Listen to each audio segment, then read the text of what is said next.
예, 안녕하십니까. 저는 서울 아산병원 소화기내과 송태준입니다. 오랜만에 찾아뵙게 됐고요.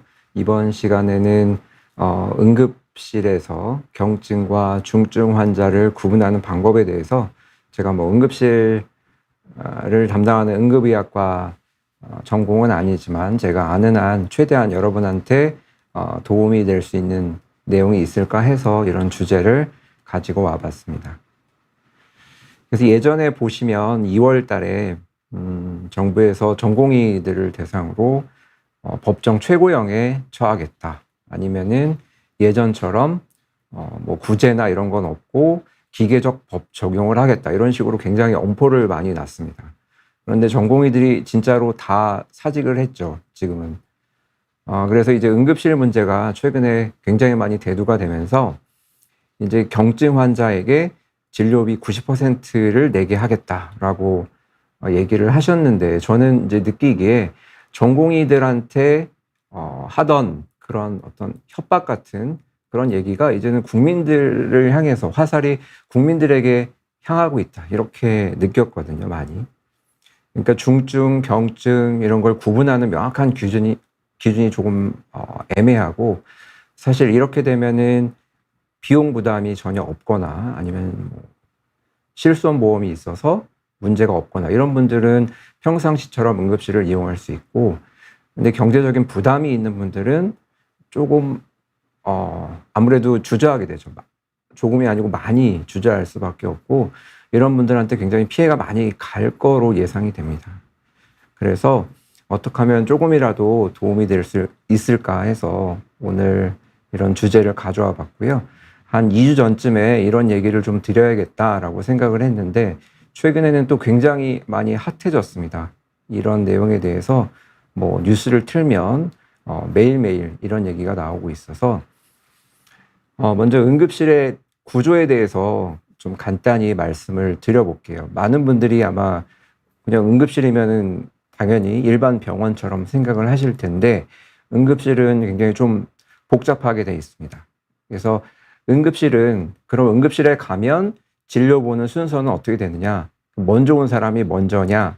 그게 아니고, 응급실은 중환 환자 먼저 진료를 보도록 하고 있습니다. 그래서 응급실에 이제 가보신 분들은 다 아실 텐데, 처음에 트리아제라는 곳이 있습니다. 이게 뭐냐면은 쉽게 말하면 환자 분류소거든요. 환자가 몇 단계, 1단계, 2단계, 3단계, 4단계, 5단계 이 중에 어디에 해당하는지 분류를 해서 각각 중증이면은 바로 응급실에 중증 환자 보는 구역으로 가고, 경증으로 분류가 되면 경증 환자를 보는 구역으로 가시게 됩니다. 이제 차이는, 중증은 의사가 빨리 봐야 되는 구역이고, 경증은 조금 이제 기다리실 수도 있는 그런 구역이 되겠습니다. 그러면은 응급실에 가시면은 응급의학과 전문의, 지금은 전문의밖에 없으니까요. 응급의학과 담당하는, 예전에는 전공의와 전문의들이 환자를 1차 진료를 하는 거죠. 그러니까 심폐소생술이 필요한 환자는 얼른 가서 심폐소생술을 하고, 중증으로 외상 환자나 이런 분들이 오시면 응급처치, 빨리 지혈을 하고, 사진을 찍고 한 다음에 각 전문 진료과에 연락을 하게 됩니다. 그리고 경증에 응급의학과에서 보고, 이거는 전문 진료가 필요 없고 나중에 외래로 가면 되겠다. 그러면 거기서 바로 퇴원을 하실 수도 있습니다. 근데 대부분 이제 응급의학과로 오시고, 응급실로 오시고 중증으로 구분이 되면 이제 배후 진료과 이렇게 요즘 많이 나오는데, 배후 진료과 그러면 무슨 배후 세력 이래가지고 좀 용어는 마음에 안 들지만, 이런 배후 진료과, 저는 전문 진료과 이렇게 얘기하고 싶은데요. 각각의 전문 진료과에 의뢰를 하게 됩니다. 그래서 심근경색이 오면 1차적으로 응급의학과에서 기본적인 검사, 처치를 하고, 이제 심장내과 콜을 하면 병동에서 당직을 서고 있던 심장내과 의사들이 내려와서 환자를 보고 이제 전문적인 치료를 하게 되고요. 소화기내과도 마찬가지고, 이런 여러 과가 다 모여서 진료를 하기 때문에 응급실은 그 병원의 시스템을 보여주는 대표적인 과가 되겠습니다. 또 비슷하게는 중환자실도 역시 여러 과의 그런 어떤 시스템, 역량을 보여주는 중요한 지표가 되기 때문에 항상 응급실과 중환자실 요 두 개가 굉장히 중요하게 생각이 되고 있죠.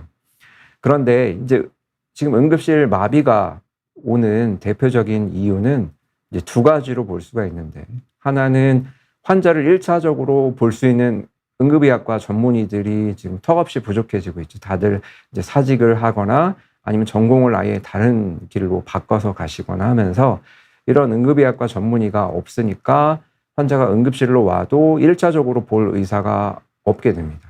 아니면은 예전에는 뭐 3분, 4분 이렇게 근무를 하면서 하면은 중환이 와도 이쪽에서는 중환을 보고 다른 분들이 또 다른 환자를 받을 수 있는 여력이 있었는데, 지금은 응급실에 뭐 1명만 근무하는 응급실이 굉장히 많다라고 얘기를 하는데, 그러면은 중환 1명이 오면 그 환자가 어느 정도 해결이 될 때까지 나머지 환자를 전혀 볼 수가 없습니다. 그래서 진료 거부가 아니고 수용 불가죠, 사실은.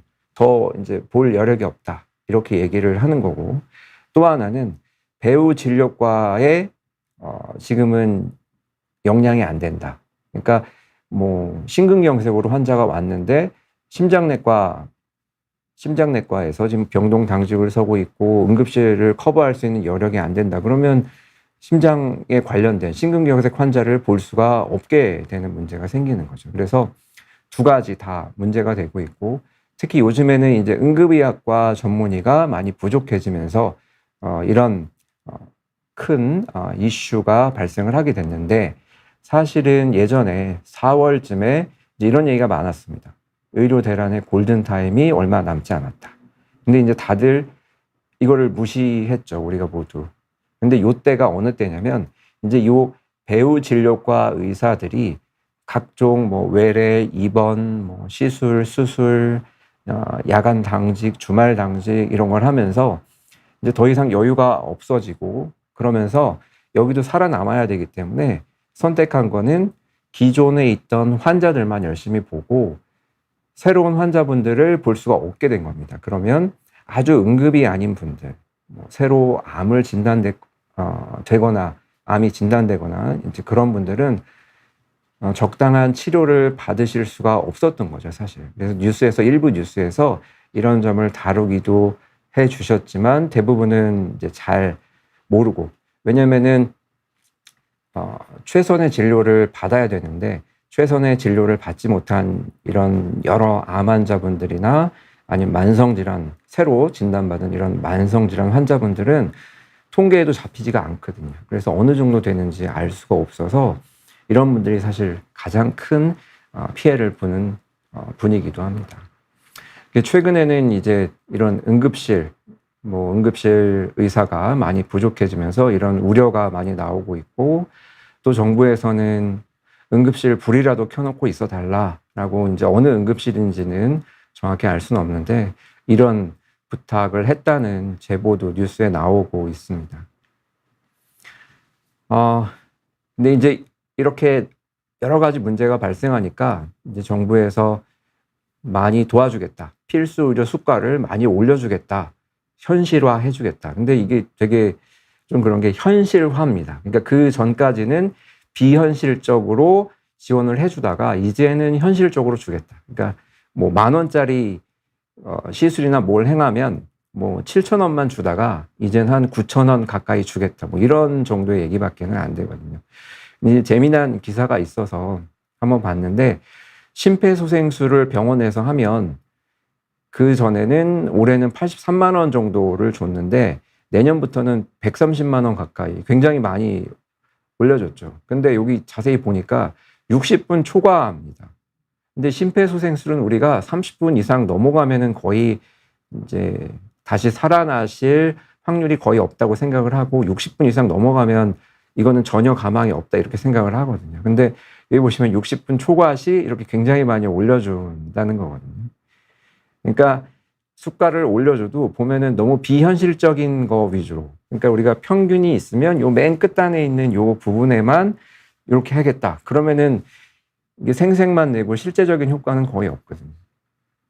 그다음에 저는 이제 또 한 번 놀란 게, 심폐소생술을 하면은 이제 15분까지 처음에 15분 동안 심폐소생술을 하면은 의원에서는 15만 원을 받고 병원에서는 13만 원을 이제 정부에서 줍니다. 굉장히 2만 원이나 병원이 적고요. 저희에서 놀랬던 거는 한방병원은 거의 16만 원을 받습니다. 그래서 한방병원에서는 뭐 특수한 침을 쓰거나 뭐 탕약을 어떻게 하는지 모르겠는데 병원보다 병원은 13만 원, 한방병원은 16만 원. 굉장히 차이가 많이 나고요. 그 다음에 45분부터 60분까지 이때는 이제 굉장히 힘들어질 때입니다. 모두가 다 이제 지쳐서 굉장한 체력을 소모하는 때인데 이때도 병원은 26만 원, 한방병원은 32만 원. 이렇게 굉장히 병원이 차별을 많이 받고 있습니다. 이걸 보고 깜짝 놀랐거든요.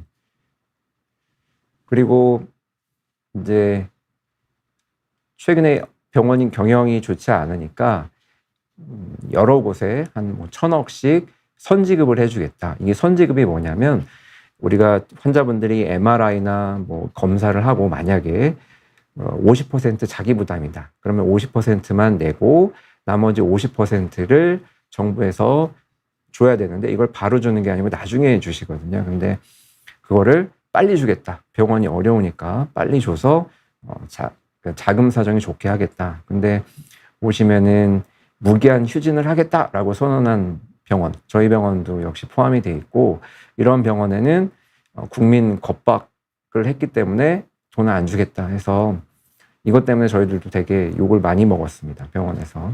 병원도 굉장히 사정이 좀 어려워졌다고 하고요. 뭐 1,000억 원 정도가 들어오면 거기에 따른 이자가 매일매일씩 엄청 차이가 나기 때문에 병원이 크게 차이가 난다 하더라고요. 이런 식으로 뭐 도와주겠다라고 하지만 굉장히 좀 실제로 병원에서는 어려움을 많이 겪고 있습니다.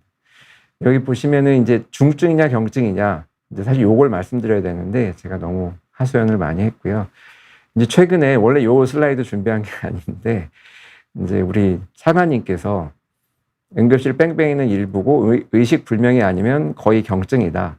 또 전화로 물어볼 수 있으면 경증이고 전화가 안 되면 중증이고 또 발열이나 복통은 다 이제 대부분 경증이다. 이렇게 말씀을 해주셔서 그냥 정리를 다 해주셨습니다. 그러니까 대부분은 경증이고 중증은 뭐 전화도 못하고 뭐 그런 분들만 중증이다. 이렇게 아예 해주셨는데요. 요거는 제가 봤더니 이제 정부에서 이번 추석 의료 대란을 우려해서 이렇게 또 팜플렛을 나눠서 만들어 주신 것 같은데요.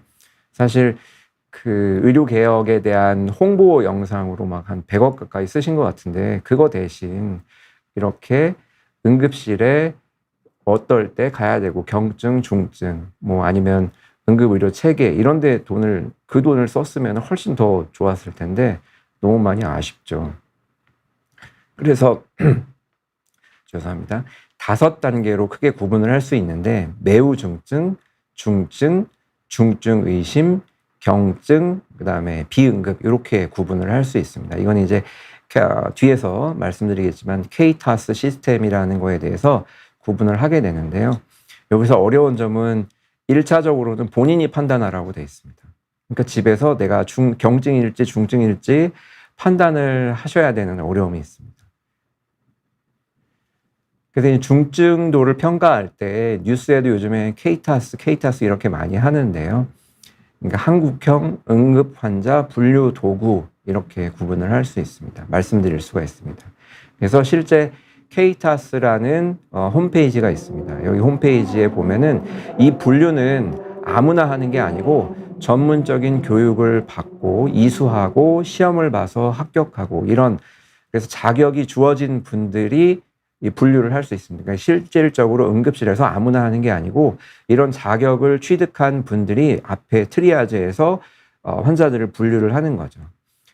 그래서 이 K타스를 보시면 1등급부터 5등급까지 각각 분류를 하게 되고 이제 여기서 3등급까지를 중증으로 분류를 하고 1등급은 매우 중증, 거의 심폐소생술이 필요한 환자들, 또 2등급은 중증 환자, 3등급은 중증이 의심된다 이렇게 구분을 하고요. 4등급은 경증 환자, 그다음에 5등급은 이거는 응급실 안 와도 되는 비응급 환자 이렇게 구분을 크게 하고 있고 요 4등급, 5등급에 해당되는 분들은 앞으로 응급실 비용을 90%를 자기가 내도록 하겠다. 근데 보통 응급실에는 돈을 많이 쓰게 됩니다. 왜냐하면 검사를 많이 해야죠. 가시면은 뭐 혈액 검사는 기본으로 하고 CT나 MRI 검사 이런 검사를 많이 해야 되기 때문에 좀 부담이 많이 되실 수 있을 것 같습니다. 그래서 우리 차관님이 복통은 대부분 경증이다. 그러니까 오지 마라 했는데 한번 그 K타스 시스템이 이렇게 구성이 돼 있고 소화기 내과 영역에 복통에 해당하는 항목들이 이렇게 있습니다. 그래서 여기를 다시 세부 항목으로 나눠서 여기에 해당하면 이제 여기 등급 맨 오른쪽에 등급이 나오게 되는데요. 보시면은 다른 증상에서도 역시 마찬가지로 중증, 아주 심한 호흡곤란, 거의 뭐 숨 못 쉬는 환자들, 그 다음에 쇼크가 온 환자, 또 의식이 아예 없는 분들, 이런 심폐소생술 대상이 되는 분들이죠. 이런 분들이 항상 1등급입니다. 매우 중증. 그 다음에 여기 보시면은 중등도의 호흡곤란. 이건 정확히 저도 모르겠습니다. 어느 정도인지. 대부분은 전화하기가 힘들거나 아니면 이렇게 말을 하기 힘들 정도의 호흡곤란이겠죠. 그 다음에 혈역학적 장애. 이거는 이제 혈압이 많이 떨어져 있는 분들. 또 의식이 점점 변화하는, 뭐 계속 자려고 하거나 의식 깨우면은 눈을 뜨다가 다시 또 없어지고 이런 환자. 아니면은 또 면역 억제. 우리가 뭐 항암 치료를 받거나 아니면은 장기 이식 등으로 면역 억제제를 복용하는 분들, 이런 분들에게 열이 나면 이거는 대부분 다 2등급의 중증에 해당되는 상태고요. 그 다음에 폐혈증 의심, 여기 보면 썰스라는 게 또 나옵니다. 요건 뒤에서 또 설명을 드리겠습니다. 이런 경우에 2단계에 해당합니다. 그 다음에 이제 3단계와 4단계가 사실은 조금 이제 헷갈릴 수 있는데요. 보시면은 요 4단계는 배가 아프면서 열이 나도 아파 보이면 3단계 중증 의심, 안 아파 보이면 4단계입니다. 경증. 이거 굉장히 판단하기가 어렵죠. 그리고 이제 배가 아픈데 여기도 좀 곤란한 게 우리가 비주얼 아날로그 스케일이라고 해서 굉장히 배가 막 죽을 듯이 아프다 하면은 8점에서 10점에 해당하기 때문에 2등급. 그 다음에 급성으로 죽을 정도는 아니지만 몹시 아프다 그러면은 중증 의심 3단계 이렇게 구분을 하고요. 또 급성으로 아프지만 그냥 어느 정도 아프다 하면은 경증에 해당됩니다. 이것도 굉장히 좀 주관적이기 때문에 우리가 직접 판단하기가 굉장히 어려울 수가 있습니다. 그리고 여기 3단계라도 보시면 비정상 맥박수 또 혈압 뭐 이런 기준이 있기 때문에 이제는 집에 체온계라든지 혈압계는 대부분 이제 구비를 해 놓으실 걸 추천을 드립니다. 그래서 왜 그러냐면 썰스라는 게 있는데 앞에 여기 보시면은 썰스 중에 3개 이상의 기준을 만족하면 2단계 막 이렇게 복잡하게 돼 있죠. 근데 1차적으로 우리가 판단을 해야 되니까 요 썰스라는 걸 알아놔야 되고 이게 뭐냐면 전신 염증 반응 증후군 이렇게 돼 있어서 체온이 38도 이상의 고체온, 열이 있거나 아니면 36도 미만의 저체온도 여기 해당이 됩니다. 그 다음에 심박수가 90회 이상. 심박수를 측정하려면은 분을 갖다 놓고 이렇게 맥박을 세는 방법도 있고 아니면은 뭐 애플워치나 갤럭시 워치로 측정을 할 수도 있습니다. 아니면 혈압계로 혈압을 잴 때 심박수도 같이 재주는 혈압계가 많이 있기 때문에 이런 것도 집에서 활용을 하시면 좋겠고요. 호흡수가 분당 20회 이상이거나 이거는 다 혈액 검사로 나오는 것들이거든요. 그러니까 사실 우리가 집에서 다 평가할 수 있는 항목들이 사실은 아니죠. 호흡수는 제일 편안한 상태에서 이 타이머를 가지고 분당 몇 번의 호흡을 하는지 보고 20회 이상이면은 이거 문제가 있구나라고 생각을 해야 되고 이건 이제 백혈구 수랑 그런 걸 보기 때문에 이건 병원에서만 측정이 가능한 거겠죠. 근데 요거를 이제 알아야지 우리가 경증, 중증을 나눌 수 있는데 이제는 아셔야 됩니다. 그 다음에 이제 열 항목이 있는데 열이 나는데 이것도 대부분이 마찬가지입니다. 중증 호흡곤란이나 쇼크, 무의식 등의 증상이 있으면 무조건 1등급에 해당되고요. 중등도 호흡곤란, 뭐 혈압이 떨어지거나 의식이 자꾸 변하거나 그 면역 억제 상태에서 열이 나거나 아까 썰스라는 거 제가 말씀드린 뭐 맥박, 열, 호흡수 이런 거 3개 이상이 올라가 있으면 다 중증에 해당합니다. 이거는 뭐 대부분 증상에 다 포함이 돼 있고 이제 열 같은 경우에는 이것도 봐서 많이 아파 보이면 중증 의심, 괜찮아 보이면 경증. 그래서 정말 응급실 가실 때는 많이 아파 보여야지 우리가 중증에 해당할 수가 있거든요. 그리고 이제 여기 보시면은 황달이 또 있습니다. 황달 이제 제가 계속 여러 번 말씀도 드렸고 제가 주로 이제 보는 진료 과목이기도 한데 여기도 뭐 1단계, 2단계 요거는 변화가 없습니다. 근데 보시면은 황달이 있으면서 이 통증이 심하지 않으면 이것도 경증으로 해당이 되고 또 황달이 있으면서 열이 나는데 별로 아파 보이지 않으면 이것도 경증에 해당됩니다. 근데 이게 약간 이제 괴리가 있는 게 실제로는 예전에 이렇게 해서 응급실에 가시면 경증으로 분류가 돼도 다시 응급의학과에서 진료를 보고 배우진료과인 저희들한테 연락이 와서 이 환자를 진료를 이제 해서 문제가 없었는데 황달이 있으면서 열이 나면은 사실 그 다음에 어떻게 갈지를 모르거든요. 그냥 단순히 항생제를 쓰고 좋아질 수도 있지만 우리가 담관염이나 담낭염 같은 심각한 폐혈증으로 몇 시간 안에 이렇게 바로 가는 경우가 많아서 굉장히 조금 이거는 주의해야 될 증상 중에 하나인데 여기는 경증으로 분류가 되어 있습니다. 근데 황달이 있으면서 열이 나면 이거는 고통은 심각하기 때문에 이런 경우는 꼭 응급실에 가시도록 추천을 드리고요. 황달은 다른 것보다 이렇게 중증이 좀 더 많습니다. 그래서 통증이 어느 정도 있으면 이거는 굉장히 좀 심각한 경우가 많아서 가능하면 응급실을 찾으시는 게 좋고 단 이제 증상이 없는 순수한 황달은 반드시 응급은 아닙니다. 그래서 뭐 연휴 기간에 많이 아프시더라도 연휴 끝나고 병원을 찾아도 상관이 없는데 심한 통증이 있거나 열이 나거나 하는 경우에는 일단 응급실을 가시는 게 필요하겠고요. 구역구토도 역시 마찬가지로 앞에서 말씀드린 거랑 거의 동일합니다. 그러니까 막 많이 아파 보이면 중증, 덜 아파 보이면 경증 이렇게 이제 구분이 되고요. 그 다음에 중요한 게 탈수 가능성이 있음 이게 4단계로 분류가 되어 있는데 사실 구역구토를 많이 하고 우리가 탈수를 알아보는 방법은 뭐 여러 가지죠. 입마름, 혀를 이렇게 내밀었는데 혀가 막 바짝바짝 말라 있고 자꾸 막 처지고 소변이 잘 안 나온다 이러면 탈수가 되고 이게 여기 경증으로 되어 있지만 사실 중증으로 갈 수도 있기 때문에 이거는 뭐 응급실이 아니더라도 주변에 있는 꼭 병원을 찾아서 수액을 맞아야 됩니다.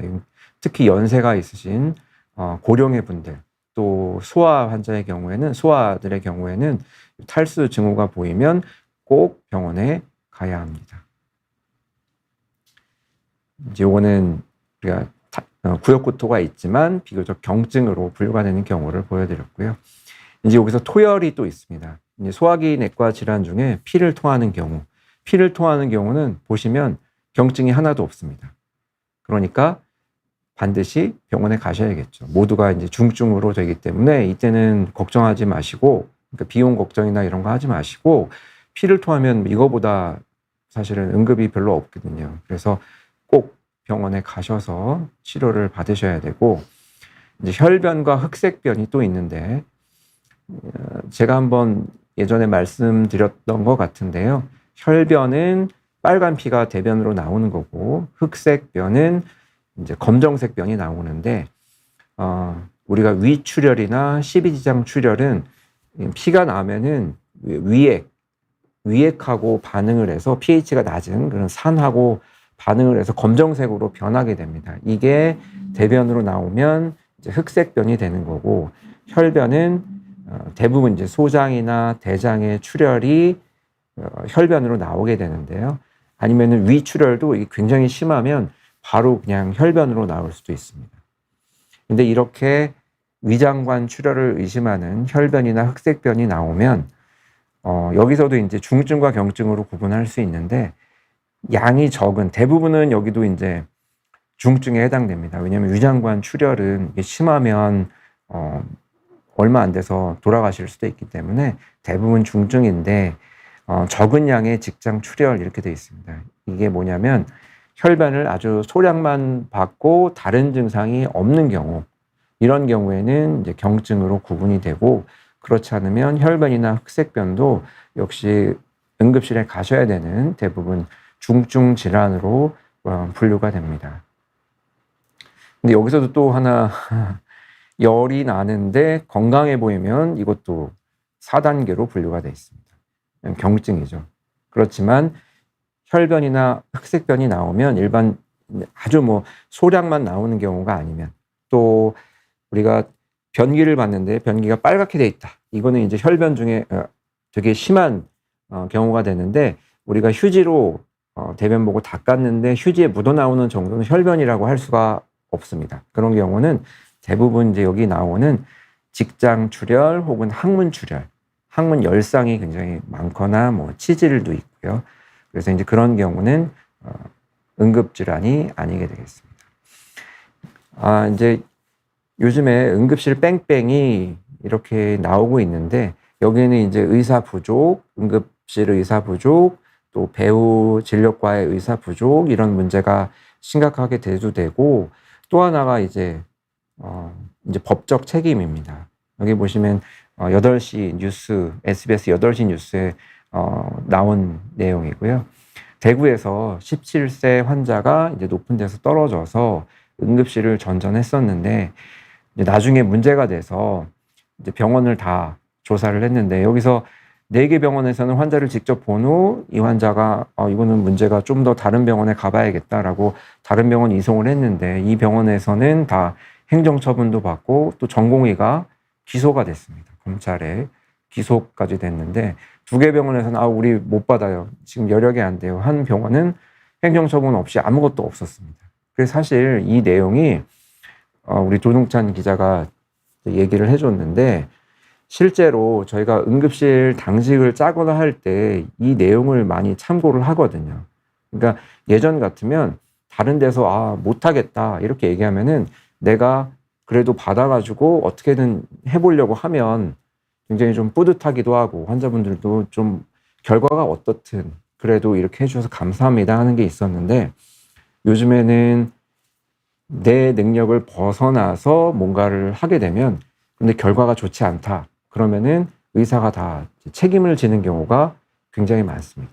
그래서 응급실에서도 마찬가지로 막 중증 환자 CPR, 그러니까 심폐소생술을 하고 있는데 전원 문의가 왔다. 그러면은 받을 수가 없죠. 그 환자가 일단 응급실에 오면은 나는 이 환자를 살려야 되니까 여기서 막 노력을 하고 있는데 옆에 있는 환자를 또 볼 수는 없거든요. 근데 일단 오면은 그 환자를 이 응급실에서 다 책임을 어떻게든 져야 되고, 이 환자 뭐 가족분들이 보기에 우리 오라고 해놓고 왜 우리한테는 신경을 안 써주는 거야 하고 나중에 좀 결과가 좋지 않게 돼서 이제 경찰에 형사 고발을 하게 되면 처분을 받을 수 있게 된다는 우려 때문에 이제는 딱 잘라서 정말 엄격하게 여력이 안 되면 우리는 볼 수 없다, 이렇게 되는 그런 현상도 있습니다. 이제 최근에 의료사고가 이런 응급실 뺑뺑이, 진료 거부는 아니고요. 진료 불가죠. 수용 불가. 이제 수용 불가에 많은 영향을 주는데, 실제로 형사 고발에서 유죄로 나오는, 예상과는 달리 유죄로 나오는 경우가 많아서 요거 마지막으로 잠깐 제가 말씀드리고 싶었는데요. 최근에 이제 70대 선생님께서 대장 내시경을 하다가 안타깝게도 대장 천공이 됐습니다. 여기 보시면은 복통을 호소했고, 환자분이 그래서 복부 엑스레이도 찍고 5시간 동안 관찰을 했는데 괜찮을 것 같아서 퇴원을 했고, 그런데 환자는 3일 뒤에 이제 대형병원 응급실에 가서 천공으로 진단을 받고 이제 수술을 받아서 이제 형사 고발을 했고 여기에 유죄가 나왔습니다. 금고 6개월이면 사실 유죄거든요. 형사 고발로 유죄를 당했는데 여기 이제 차관님을 한 번 더 소환을 하면 차관님이 복통은 보통 경증이라 응급실 가지 마라 했는데 법원에서는 복통이 있는데 상급병원으로 안 옮기고, 그러니까 상급병원 응급실이겠죠. 응급실을 안 보냈으니까 유죄 이렇게 나왔거든요. 그리고 이제 내용을 쭉 읽어봤는데 이제 검찰에서도 나이가 많고 이제 자궁 수술을 받아서 이제 대장 내시경의 고위험 환자이기 때문에 내시경을 할 때 대장 벽에 부딪혀 천공이 발생하지 않도록 해야 할 업무상 주의 의무가 있었다. 근데 대장 내시경을 하면서 대장 벽을 이렇게 부딪히지 않고 지나가려면 마법사가 돼야지 의사가 돼서는 절대 아닙니다. 해리포터 정도 되면 뭐 이렇게 샥샥샥 갈 수 있는데 대장을 필히 이렇게 밀 수밖에 없거든요. 그리고 뭐 연세가 많은 분들은 또 수면 내시경을 하면은 잘 못 깨나셔서 한참 동안 나중에 휠체어로 또 모셔다 드리는 경우도 많이 있고, 또 제가 한번 말씀드렸는데 우리가 장은 구멍이 뚫려도 통증을 잘 못 느낍니다. 대부분은 그 안에 있는 내용물이 장 밖으로 나가서 염증을 일으켜야 되고 그때까지는 시간이 좀 많이 걸리거든요.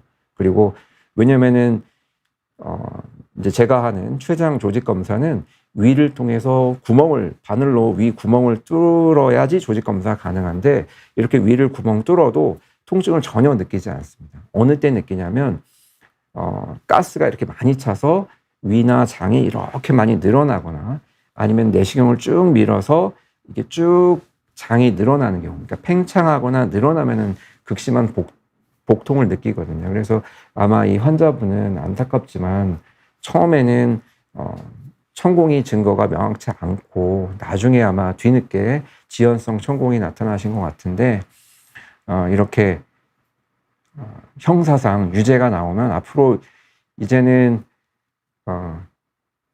내시경을 하고 복통이 생기면 아마 다 큰 병원 응급실 가시라고 이제 많이 권할 거거든요. 그러면 응급실은 경증 환자를 보면은 안 되는 상황인데 자꾸 이제 경증 환자가 더 몰려들게 되고, 또 연세가 있으시거나 수술을 해서 대장 내시경이 조금 위험성이 있으면 다 이제 큰 병원 가라. 그래서 이제 대장 내시경을 받기가 좀 더 어려워지시고, 그래서 이러한 전체적인 사회 현상이 점점 더 결국에는 환자분들한테 또 피해가 가는 그런 악순환이 되고 있는 것 같아서 너무 안타까워서 이 말씀을 좀 드리고 싶었습니다. 그래서 왜냐하면 이렇게 형사 고발을 당하면 아무 죄가 없더라도 이 고발을 한 변호사분은 또 뭔가 이겨야 되기 때문에 뭐라도 하나 이렇게 막 잡으시거든요. 차트를 막 다 뒤져가지고 뭔가 이렇게 꼬투리를 잡아서 그래서 이제 고발을 하시는데, 어떤 경우에는 뭐 그런 경우도 있어요. 뭐 예를 들면 이건 예인데요. 환자분한테는 쓸개 잘라내는 수술을 하셔야 됩니다라고 얘기를 했는데 실제로는 그게 바로 담낭절제술이죠. 그래서 여기 담낭절제술 이렇게 돼 있으면 그 이제 소송하는 거기에 질문지에 뭐 의사 홍길동은 환자에게 쓸개를 잘라내는 수술을 한다고 했으나 실제로는 담낭절제술을 시행하였기에 뭐 이 환자의 어떤 것과 이런 나쁜 결과가 이어졌을 가능성이 있다, 이런 식으로 쓰시거든요. 그러니까 변호사분도 잘 모르는 거죠. 그러니까 뭔가 막 이렇게 꼬투리를 잡을 수 있는 거를 막 하시기 때문에 어떤 결과가 나올지 몰라서 의사들이 굉장히 자기가 뭐 나는 최선을 다했고 문제가 없다라고 생각을 하지만 항상 결과는 다르게 나올 수 있기 때문에 이렇게 스트레스를 많이 받게 됩니다. 그래서 이제 여러 어려움이 있는 게 사실이고요. 지금 이제 뭐 지금까지 여러 하소연도 하고 말씀을 드렸는데 이제는 6개월 동안은 어떻게 보면 이게 시작일 수도 있습니다. 불행하게도 저희들도 뭐 최선의 노력을 다 하고는 있는데 앞으로 이게 언제까지 될지 모르기 때문에 이제 뭐 각자 도생 이렇게 얘기를 하죠. 그래서 여러분들도 굉장히 그러니까 사고가 안 나게. 저도 그렇거든요. 이번 연휴 때 이제 당직도 서야 되고, 고향에도 잠깐 갔다 와야 되는데, 자동차 운전 굉장히 조심해야겠다라고 생각을 하고 있고, 또 추석 연휴에 기름진 음식을 많이 먹게 되는데, 항상 추석 때 많아지는 병이 있습니다. 담석증. 왜냐면 기름진 전 같은 음식을 많이 드시기 때문에 담석증 환자분들이 꼭 하루에 응급실에 4-5분씩 오세요. 그래서 그런 기름진 음식을 가능하면, 특히 이제 본인이 담석증이 있다 이렇게 알고 계시는 분은 가능하면 자제하시는 게 좋겠고, 또 술 드시고 또 과음을 하시고 탈나시는 경우가 있거든요. 지금 어젠가요? 오늘인가요? 그 대학생 중에 또 술을 많이 먹고 안타까운 일이 있었는데, 술도 지금은 좀 자제를 하셔야 됩니다. 그래서 많이 드시지, 과음 피하시고 어느 정도 절제를 하시고, 또 익스트림 스포츠나 이런 걸 하시는 분들은 굉장히 조심하셔야 됩니다. 그래서 이제 모두가 다 조심을 해서 이 위기를 잘 넘겼으면 좋겠고, 또 아까 잠깐 말씀드렸지만 집에 혈압계라든지 체온계 정도는 가지고 계셔야지 이런 응급사태가 일어났을 때 본인의 상태를 어느 정도 체크를 하실 수 있기 때문에 꼭 그런 어떤 상비 제품을 구비를 하셔서 가지고 계시는 게 좋을 것 같습니다. 그래서 제가 뭐 주저리 많이 말씀드렸는데요. 여기까지 하고 질문에 대해서 한번 답변을 드리도록 하겠습니다.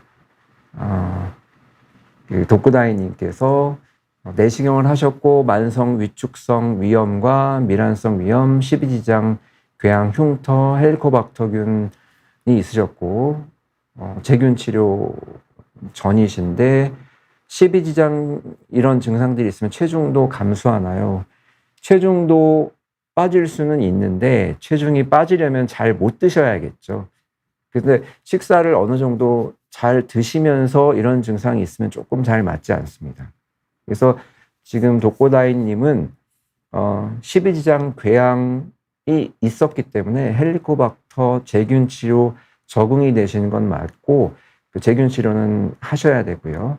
만성 위축성 위염이라든지 미란성 위염은 증상이 있으시면 약을 좀 드셔야 되고, 그렇지 않으면은 굳이 꼭 약까지 드실 필요는 없는 상태고, 체중 감소는 워낙에 복합적입니다. 그래서 저한테 오시는 분 중에도 체중이 많이 빠지기 때문에 췌장이 걱정된다, 검사를 해달라 하고 오시는 분들이 많이 계셨는데요. 체중 감소는 다양한 원인이, 그러니까 전신을 다 봐야 되거든요. 어디가 문제인지. 그래서 어느 정도 식사도 하시고 증상이 없는데 체중이 자꾸 빠진다, 그러면 이제 다른 원인을 찾아봐야 되겠고요. 의미 있는 체중 감소는 5에서 10% 이상 빠져야 됩니다. 그러니까 뭐 1kg는 사실 뭐 식사 양에 따라서도 바뀔 수 있기 때문에 어느 정도 체중이 빠졌는지, 그래서 10% 이상 정말 몸무게가 빠졌으면은 전체적인 건강 검진을 한번 해보시는 걸 추천을 드립니다. 그러니까 다른 우리 위내시경 말고 뭐 대장 내시경도 하고, 뭐 흉부 건강검진 CT나 복부 건강검진 CT, 또 갑상선 항진증이 있어도 체중이 빠질 수 있기 때문에 그런 검사를 한번 해보시는 걸 추천드립니다. 예. 그리고 이제 엔젤님께서 경증, 중증 결과가 나오기까지는 검사를 해봐야지. 그렇죠. 지금 그래서 굉장히 말이 많이 되고 있고, 경증, 중증 구분은 굉장히 저희들도 판단을 못하고요. 응급실에 오셔서 검사를 해야지만 구분되는 경우가 많이 있습니다. 그래서 굉장히 조금 안타깝고요. 사실은 경증 환자분들이 많아서 중증 환자분들이 치료를 받기가 어렵다, 이런 얘기는 예전부터 있었습니다. 그래서 이런 응급의료 체계를 고쳐야 된다라는 얘기가 나왔는데, 이걸 함부로 손대기가 되게 어렵거든요. 아까 말씀드린 것처럼 그러면은 정말 선의에서 경제적인 문제 때문에 또 제때 진료를 못 받는 그런 분들이 생길까 봐 이 접근이 굉장히 어렵고, 또 많은 또 공청회도 열어야 되고 또 부작용을 막 해야 되는데, 어느 날 갑자기 이게 틱 하고 나와가지고 저희들도 되게 당황했습니다. 이걸 어떻게 해야 되는지. 그래서 이 문제는 앞으로 좀 계속 공론화가 되고 있기 때문에 아마 좀 많이 달라지지 않을까 싶습니다. 네, 그리고 홍진선 님께서 10년 전에 위암 부분 절제술 하셨고 위암 때문에 하셨고요. 헬리코박터균 검사 이제 예전에 아마 위암 수술하고 헬리코박터균 검사를 하시고 제균 치료를 하시지 않았을까 싶은데요. 만약에 하시지 않았으면 헬리코박터균 검사 해보시는 걸 추천을 드립니다. 그리고 이제 혈액 검사로 헬리코박터균이 있다고 하셨는데 사실은 이제 혈액 검사로 뽑는 거는 헬리코박터균에 대한 항체를 검사하는 거거든요. 그래서 이게 사실 정확하지는 않고 위내시경을 하실 때 거기서 직접 검사를 하는 게 제일 정확합니다. 근데 헬리코박터균 제균 치료를 한 번도 하신 적이 없고 혈액 검사에서 양성이 나왔으면 헬리코박터균 치료를 하시는 거에 저도 동의를 합니다. 이거는 박님께서 2등급으로 분류되다 1등급 증상을 보이면 근데 어차피 2등급도 중증입니다.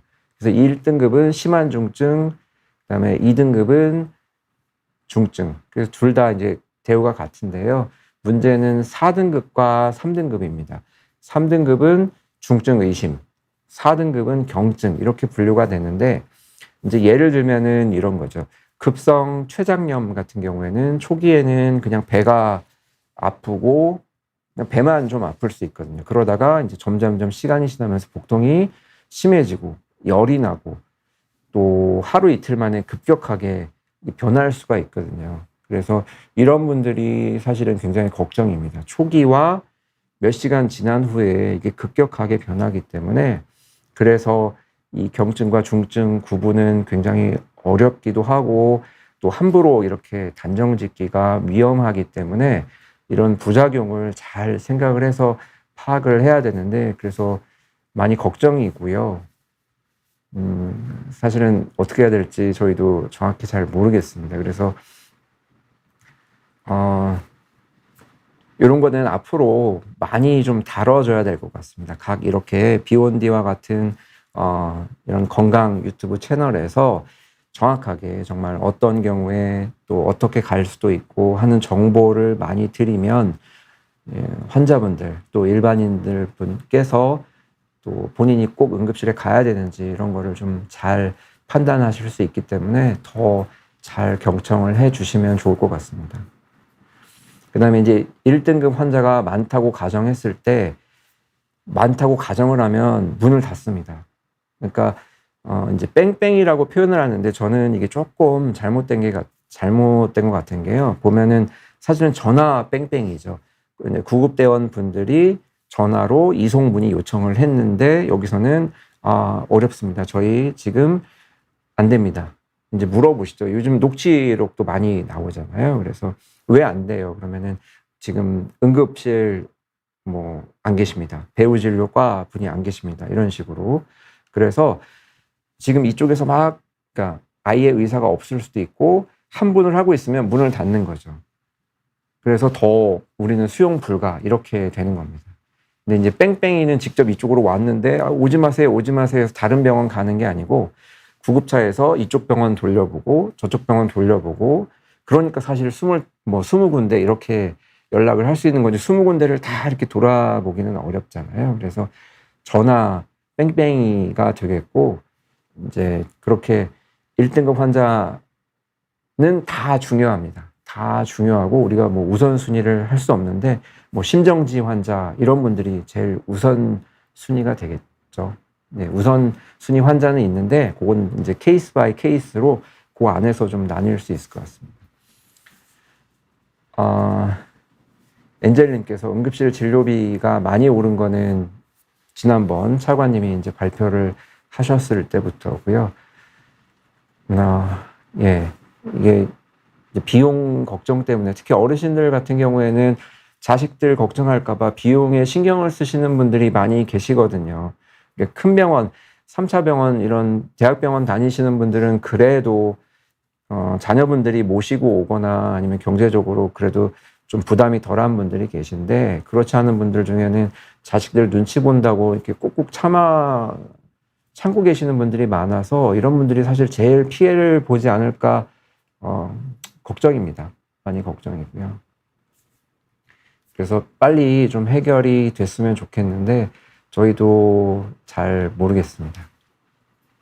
그리고 이제 박님께서 한국이 다른 나라와 비교했을 때 조금만 아파도 3차 병원을 가는 경향이 있다고 하는데 사실은 맞죠. 왜냐하면 유럽 같은 경우에는 1차 자기 주치의, 사실 주치의가 큰 병원 못 가게 막는 역할도 하거든요.